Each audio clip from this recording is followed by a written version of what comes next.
We went from MAGA to MIGA. Oh my goodness. So at this point in time in US history, I just want someone who isn't funded by AIPAC to come out and defend the war, right? I think that's fair, right? That way I can see, okay, you are not, have any, financial incentive to defend this war. You just agree with going into Iran due to this, this, and this. I think that's fair because I heard Goofy, what's his name? Tim Scott. Oh, Lord, that dude.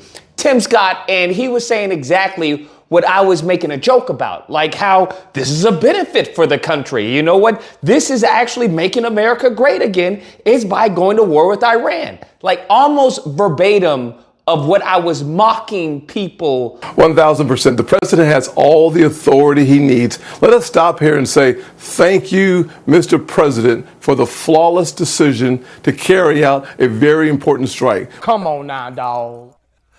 Come on, man. That being said, we then get into JD Vance. Poor little Vance.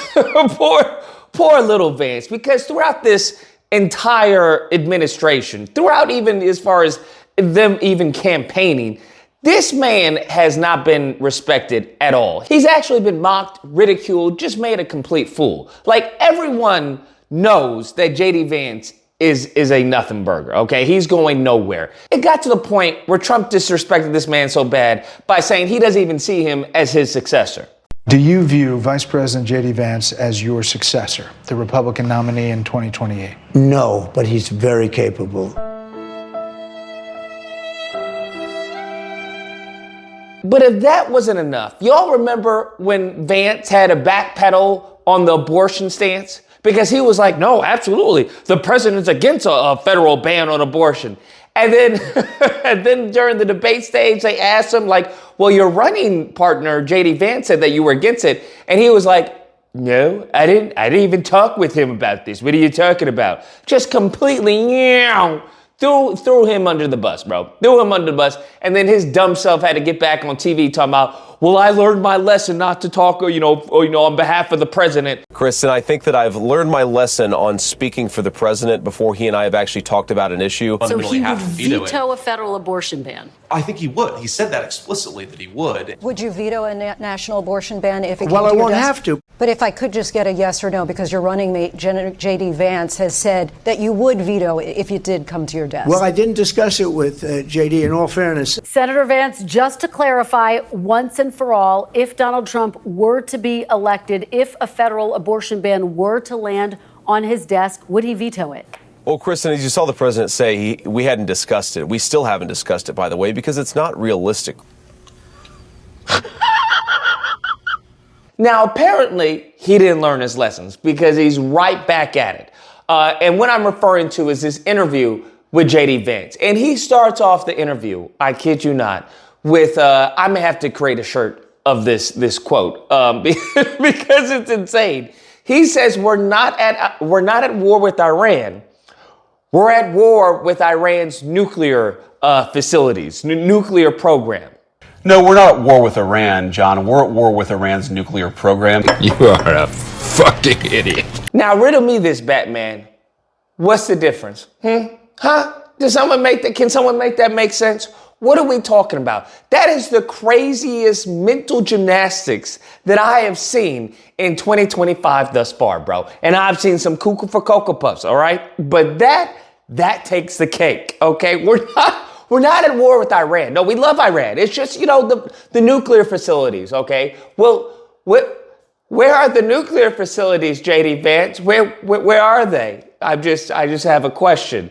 Bro, if you don't miss me with this nonsense, they are trying their best to be like, well, Trump is still not a wartime president, okay? You know that's what they're going to say. You know that's what they're going to say. And once that, holds no weight, once that loses steam, then they're going to go and flip the switch to Tim Scott, which is, well, actually, this was Make America Great Again. This is the whole point of us going to war with Iran. It's making America great again. If our allies are strong, like Israel, then that makes America great again. It's just as simple as that. 1 + 1 = 2. That's the foolishness that they're going to do. They're going to try and spin this. You know it and I know it. But it gets to the interview where he just makes a complete ass out of himself. It just is what it is. I think he's grown accustomed to being everyone's, stepping stool, everyone's floor mat. And he talks about how, well, we don't want a regime change. Let's be clear. We don't want a regime change. What we want is to end this war and yada, yada, yada, yada. As the U.S. ruled out trying to achieve regime change? Well, first of all, we don't want to achieve regime change. We want to achieve the end of the Iranian nuclear program, John. That's America's objective, and that's what the president has set us out to do. Bro, I kid you not. Trump puts out a tweet talking about exactly that, a regime change. He says that, hey, well, if the current regime can't make Iran great again, well, then why wouldn't there be a regime change? Nigga. And I'm like, wait, what? What? Hey, bro, come on now, dog. Come on, man. I'm sorry. Where did we get from make America great again to make Iran great again? Who cares about Iran, fam? What does that have to do? What are we talking about? Make Iran great again? Bro, I don't know. I don't know. I don't have the answers, Sway. I ain't got the answers. I feel like I would have to get a lobotomy to understand what's going on, to understand what's going on inside Trump's head, to understand what's going on inside Trump's base.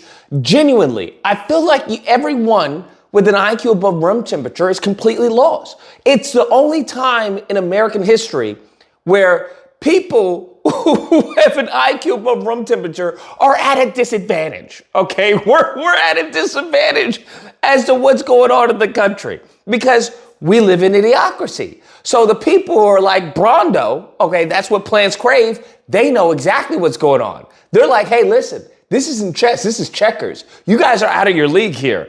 But Brondo's got what plants crave. It's got electrolytes.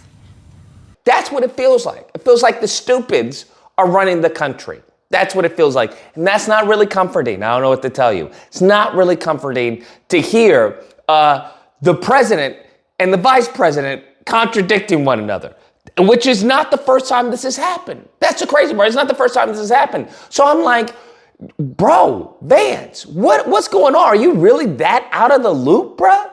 And I get why, if that's the case, why he's doing these stupid stunts, why he did what he did with Zelensky, trying to go above and beyond to prove himself and beat his chest in front of Trump. Because it's like Trump's got all these people just, dog walking them. He's got them all on chains. But if y'all saw what happened to Elon Musk, I would think that y'all would understand that's what's going to happen to you. During his first administration, it's the same thing. The man is not changing his behavior. He's only, as far as gotten worse. He's deepened into his narcissism. And it's now at the detriment of the country. So I don't know what the game plan is, bro. I really don't know. Because you dropping bombs. Allegedly, now the bombs didn't hit the target. They did hit the target. We don't know. You got Vance talking about, we don't want a regime change, while Trump is talking about why not a regime change. It's like the Three Stooges. Honestly, I came and knocked the Three Stooges because I feel like the Three Stooges would be more competent than the administration, the people in this administration that we have presently. Okay. And if y'all saw the Hegseth press conference where he was talking about what happened, call me crazy. I didn't get any feel of confidence in this man. I got no vote of confidence in him. It almost felt like he was scared. He was talking scary. And one thing that Americans don't like of their representatives is for them to talk scary, especially if everybody's talking about the potential of World War III. We want to know that we good. And the way he was talking, I mean, think about it. This man went from Fox News to now being in a wartime, right? And he has to calm everyone just after getting off of his signal scandal. The man is grossly incompetent. So if we know he's incompetent, there's no way in God's green earth he can, calm the waters, right? It's just not going to happen. So This is the worst administration, the worst administration for us to be in any type of war, for us to be in any type of conflict, to be honest with you. The worst administration. Anyways, guys, that's the video. Let me know what you guys think. Whether or not you believe Lucas, in Trump we trust, okay? In Trump we trust. Or if you believe y'all are idiots, okay? That's as simple as that. So anything y'all put your faith in, I'm not putting my faith in because you're an idiot. You're stupid, okay? You're the race of stupids that have doomed this country, unfortunately. Nevertheless, if you happen to disagree, you know where to find me. Thursday through Saturday, disagreement day. There'll be a number on screen. You call in and we duke it out. Otherwise, I hope you guys enjoyed the video. If you did, please feel free to like, share, comment. Let me know what you guys think about this situation. And subscribe and all that fun stuff. Till next time, guys, be amazing. Do you view Vice President JD Vance as your successor, the Republican nominee in 2028? No, but he's very capable.